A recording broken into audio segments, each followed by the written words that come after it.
all the good projects were going to the US team. I want to take you back and see what you remember about your master experience. It was like, wake up, cook your food, clean everything. I did that for almost 2 years. That gave me a lot of confidence. So there was one course called How to Get a Job. Nobody will tell it to your face. Especially in California, they won't tell you go back to your country or something. What's life like for the both of you? And our house is around 40 minutes, only 40 minutes from the Pacific Ocean. So We have a very special pair of guests today. Nitisha and Hoshang are a techie couple living and breathing the American dream for 8 years now. Alumni of San Jose State University and Carnegie Mellon University. They have worked in Citi, Synopsys, Samsung, and other big names. Now, Nitisha works with Block as an RTL engineer, and Hoshang is a senior member of technical staff at Salesforce. In today's episode, we'll talk to this techie couple, get advice, and we'll get a sense of what the American dream feels like. I love data. It resolves misinformation. Let's talk to experts, analyze news, and smartly plan your study abroad journey. Hello aspirants, welcome to Videshi Chai. Hi, I'm Jainesh Sinha, co-founder at Gyanthan and your host for this podcast. So let's welcome our guests. Hi Hoshang, hi Nitisha. Welcome to Videshi Chai. hi. Hi. Thank you. Thank you. So, first I want to learn about your personal background. Where do you guys come from in India? What did your childhood look like? Why don't we start, Hoshang? Okay, so I was born in Mumbai, but I was brought in Bhopal most of the time. My schooling was all in Bhopal till 12th grade. And then all my childhood was mostly focused on studies as a very typical Indian kid. Then you're preparing for either JEE or like you want to become a doctor. Got it. So, but yeah, I think what was special for me was that my parents didn't like push it on me, like you want to become a doctor or engineer. Like, I mean, those were the only two options for sure, but Yeah. they didn't tell me like you become a doctor. Although they wanted me to become a doctor, but I chose because I loved math. So that was the obvious choice Yeah. for me. And then I just sat for all the JEE and BITSAT and finally got into BITS Pilani. Yeah. And from there it all started. Yeah. And so, were you a straight A student in your school days? Yep, I was. I was always in the top 3 and throughout my school. Not in the undergrad, but that's okay. Yeah. We'll talk about the undergrad a little bit. Nitisha, we want to hear from you. What was your childhood like? I was born and brought up in Jhansi, in UP. So, yeah, same like Hoshang, typical middle class Indian parents' dream, engineer or doctor. And I really loved math. I still do. Yeah. So, obvious choice was engineering. So, I prepared for JEE and I took a drop year also after class 12th. And then thankfully I was able to clear the exam. And I was also topper throughout my schooling. And then in engineering also I managed. I wasn't topper, but I still 8.10. So why not flaunt it? Yeah. So I did my electronics engineering from IIT Dhanbad. And I graduated in 2012 and then worked here and then went for masters. Got it. And how do you guys meet each other? Yeah, I think we met, she found me on this matrimonial site, shadi.com. Got it. We were in the Bay Area, I was in SF, she was in Sunnyvale. Yeah. They're like ends apart. Yeah. And, 40 miles. Yeah, 40 miles. Yeah. And then we used to meet on the weekends, stay together through the weekend. And I think for almost a year. Almost a year, yeah. Oh, wow. We had a courtship period of around a year and then we thought this is it. Yeah. So we told our parents and everybody was happy and then we got married, yeah. So who traveled where? Were you generally traveling or was it more of a Yeah, it was balance? always back and forth, yeah. Yeah. I used to drive down. Let's say that.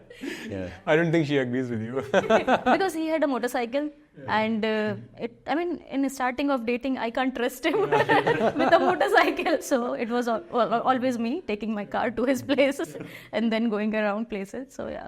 So you're a bike lover still?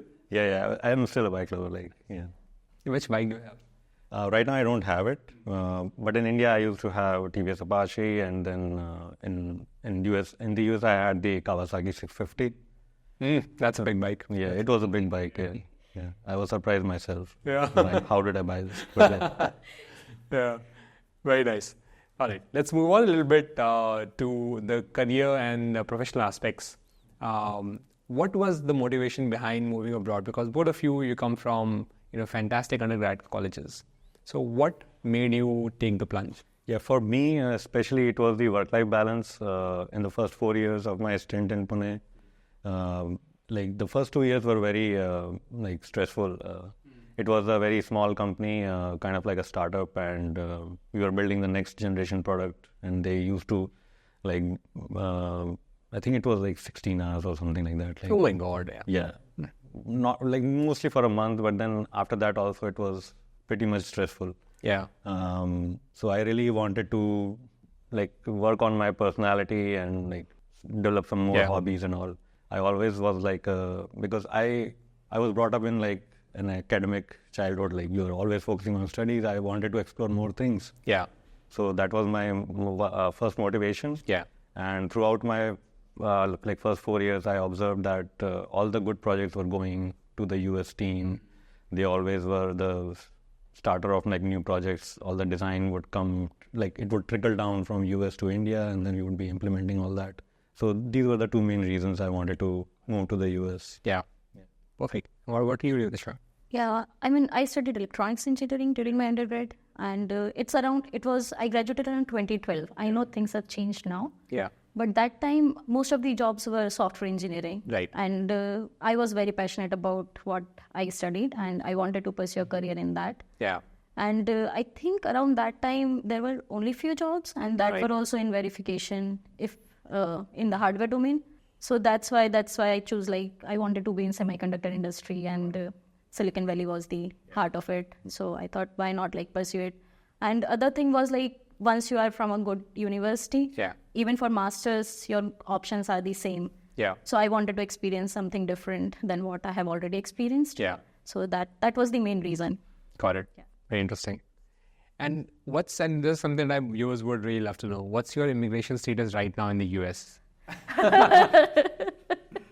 Yeah, both of us are on H-1B. Work visa, yeah. Yeah, work visa. Yeah. That's the work visa. Right. And, there's always articles about how long the queue for the green card is. Is that something that you guys are experiencing already? Yeah, you touched the nerve. Yeah.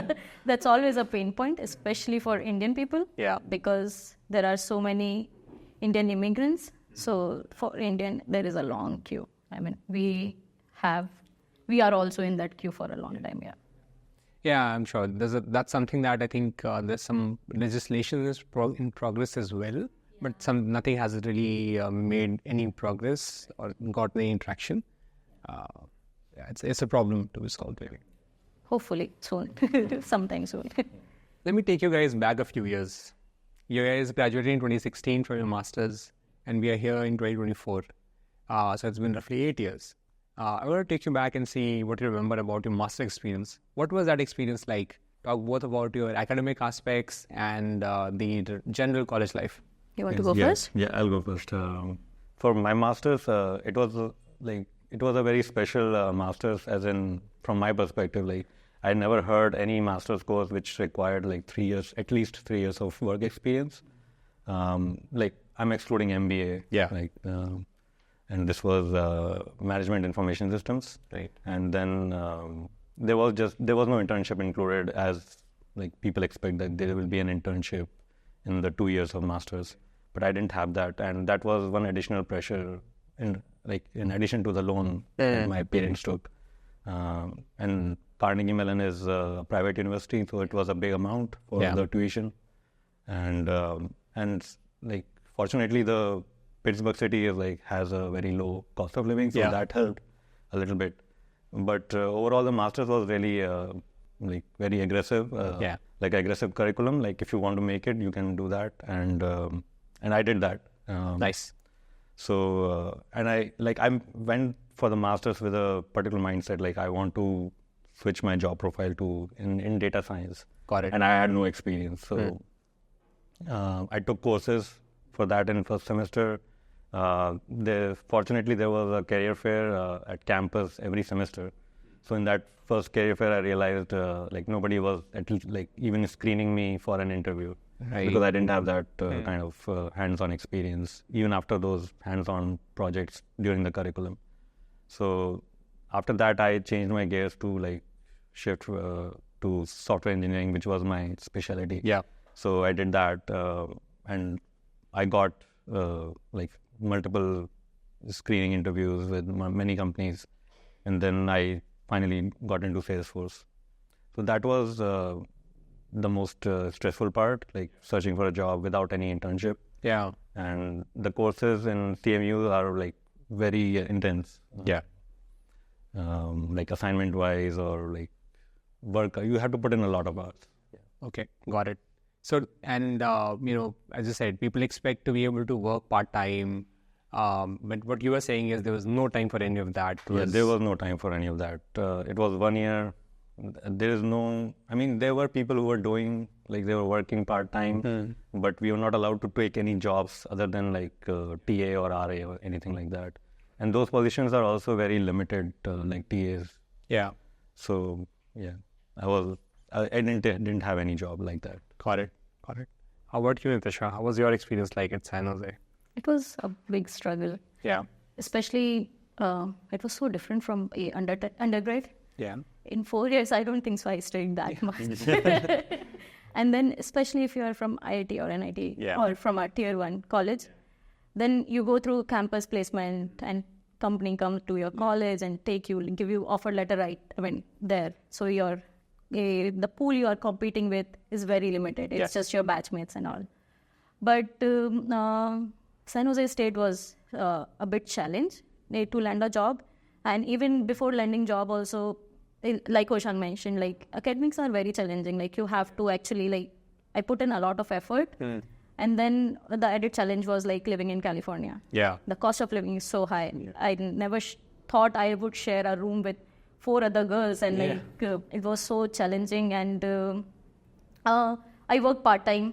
So that was the main reason I picked San Jose State because of its location. Yeah.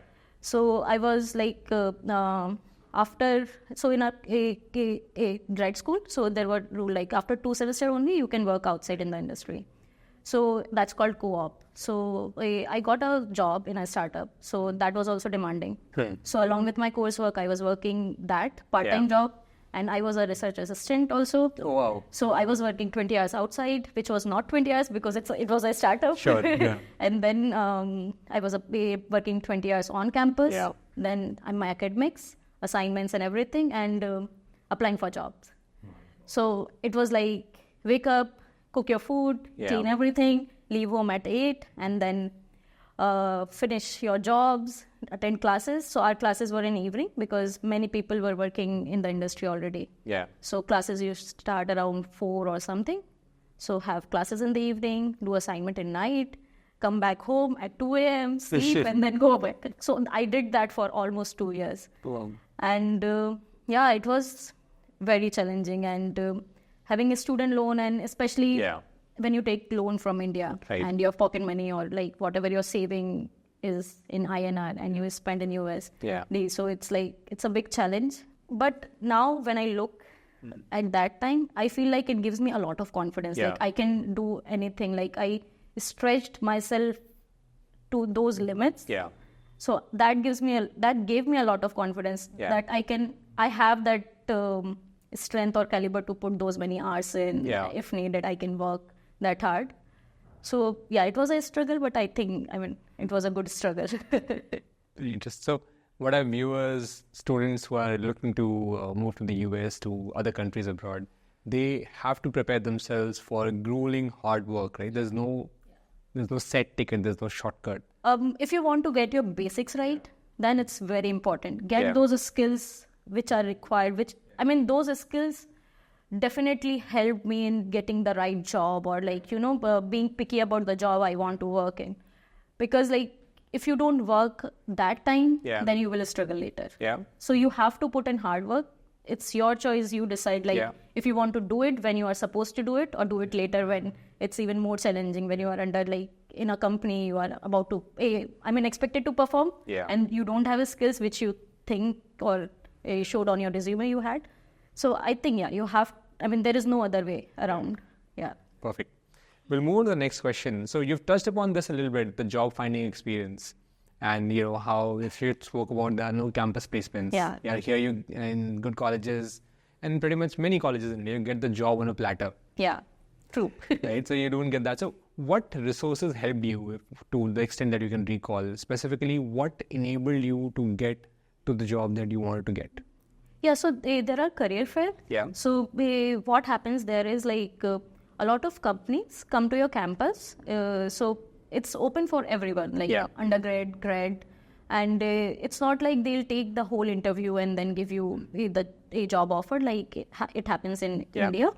But in career fair, you go and show your resume to all the companies, and if they like it, then at least you get a screening call. Yeah. So that is something which helps a lot, because at least getting a screening call, and especially at entry level, so they have like very generic profile. So once you get into the system, so your resume go to many hiring managers. So that helps.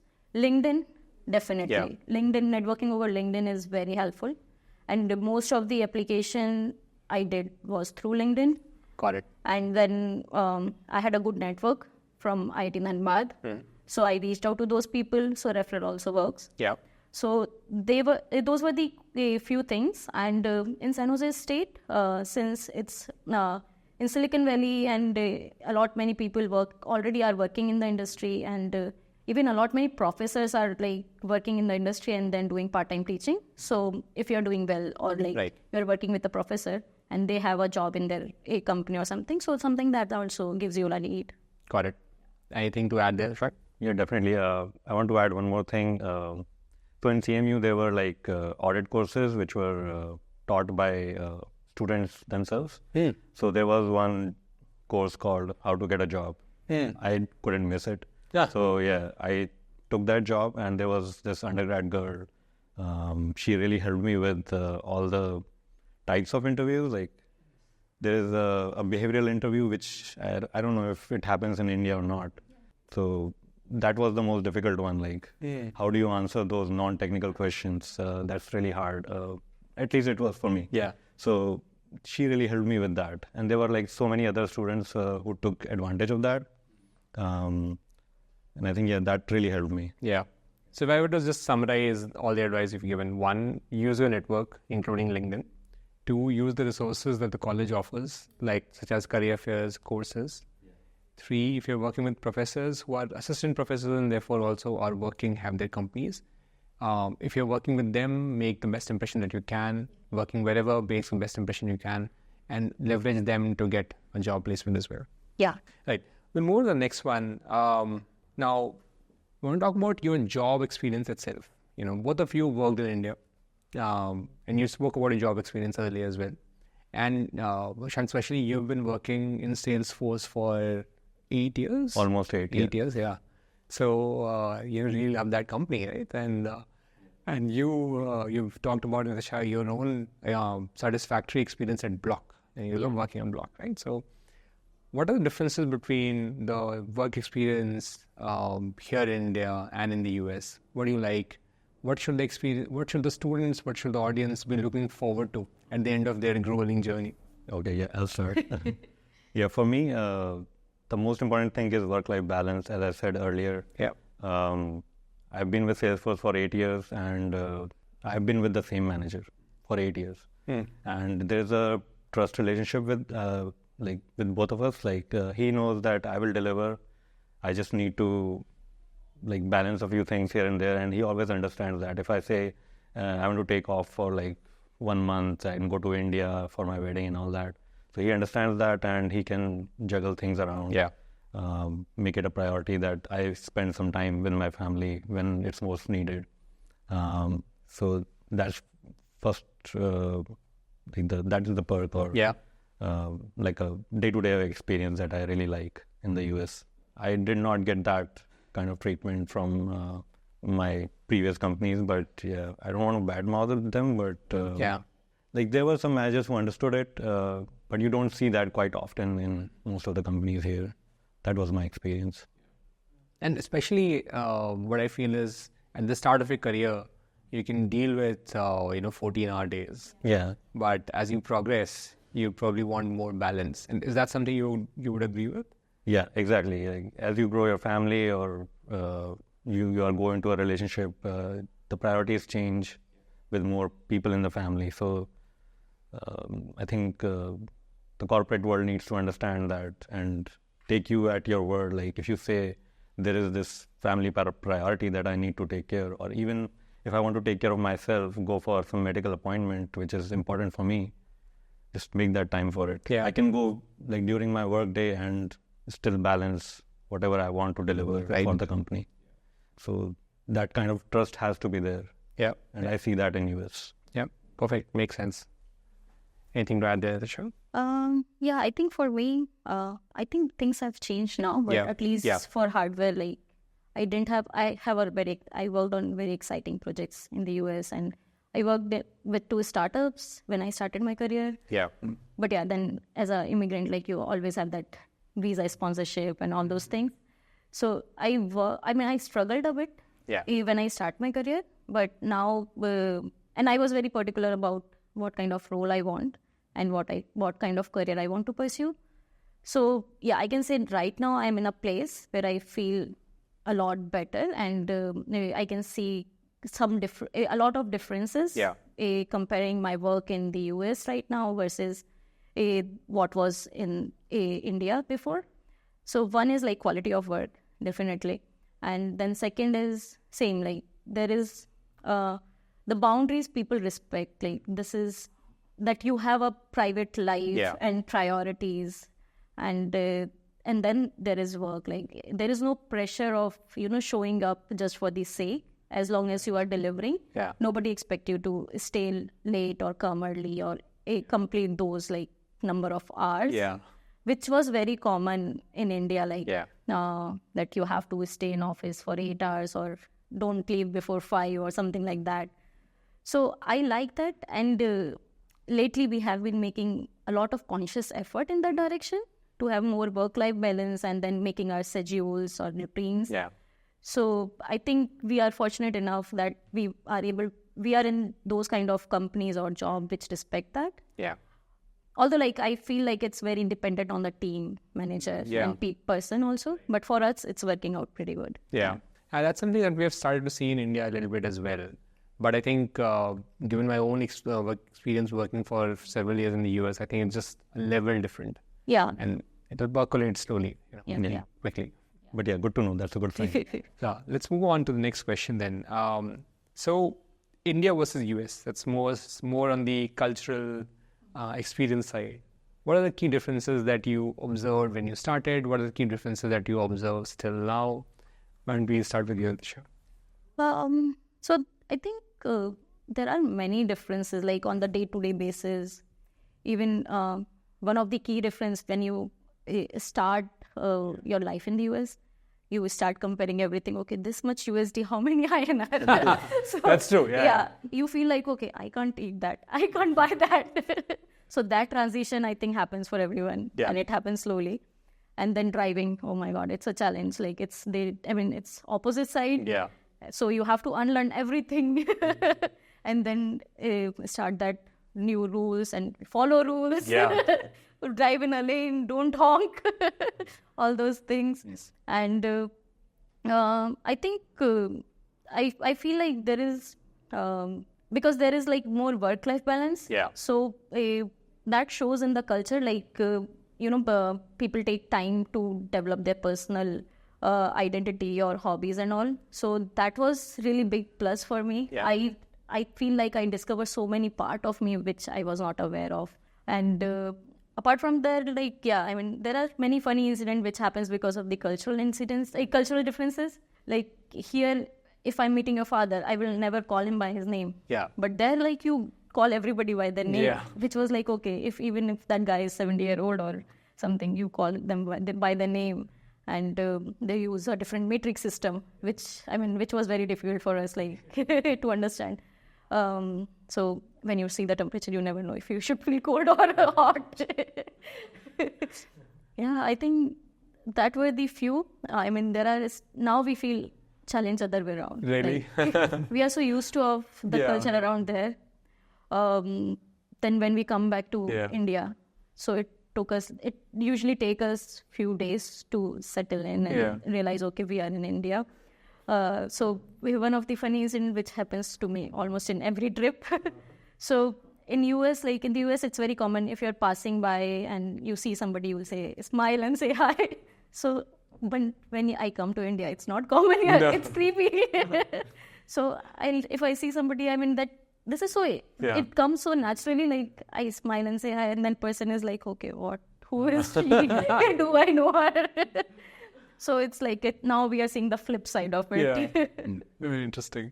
Any incidents that either of you recall, anything that you recall, Hoshang, that happened that you felt was... Yeah, the most funny one was for me was when I like bought an ice cream and they were like telling me the amount to pay, and it was like $357, and I was like, oh wow, that ice cream is really expensive. Like I can't pay $357, but they say the dollar amount first, which is like 3, and then 57 is the cents. They just don't say like point or whatever. Yeah. So that was one funny incident for me, like in the very first days in Pittsburgh.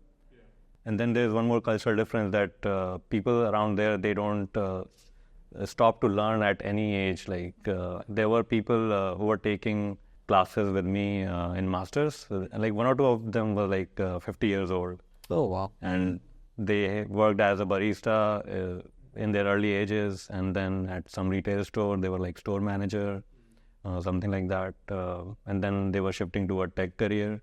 They were learning programming, or I think maybe product management, something like that. So it was a mixed bag in my master's course.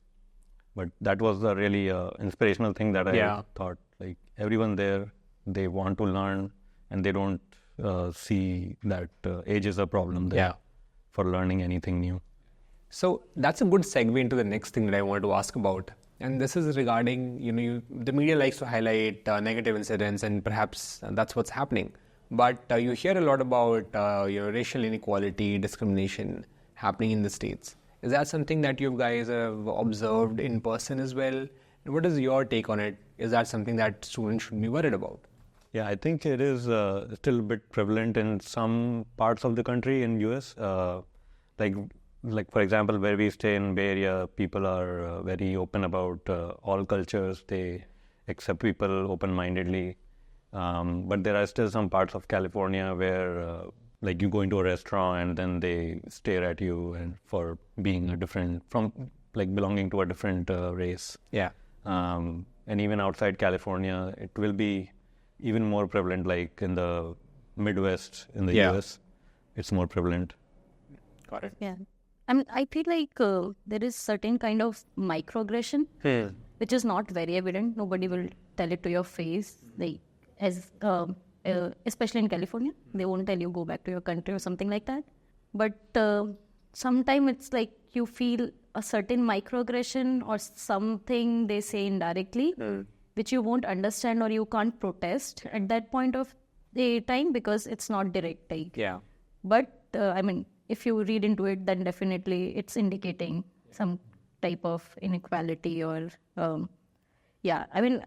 thankfully it's not much in our area because there are a lot many the Indian community in Bay Area is very strong, and most of the leadership in tech world has a lot of Indian representation. So that gives some advantage, but we travel a lot, and then we have been to places where we go to a grocery store or go to a restaurant and people turn their head around and we feel singled out, or, we feel like little bit uncomfortable.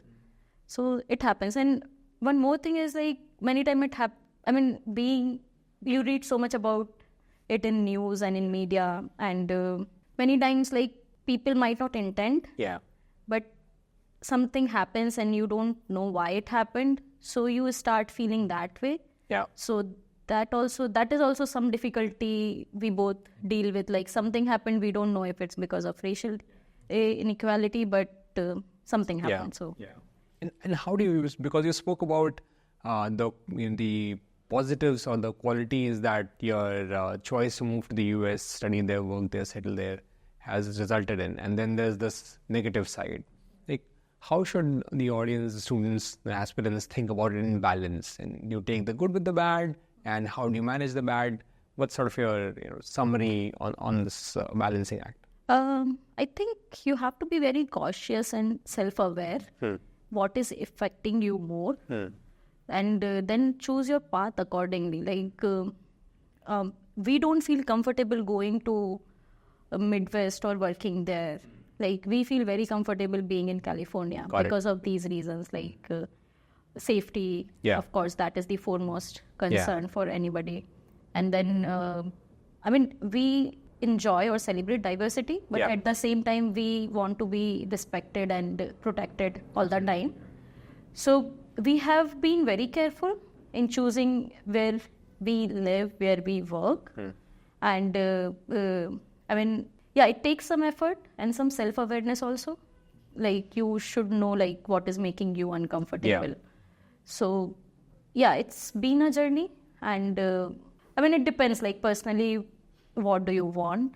So when you take if you get these things right, then, and you don't see it on day-to-day basis, it's happening once in a while, so it doesn't bother that much. And that has been the case for us. So I think right now also we think the benefits of moving or living in the US is outweighing these kind of issues which we feel. Got it. So look at your own situation essentially as the advice.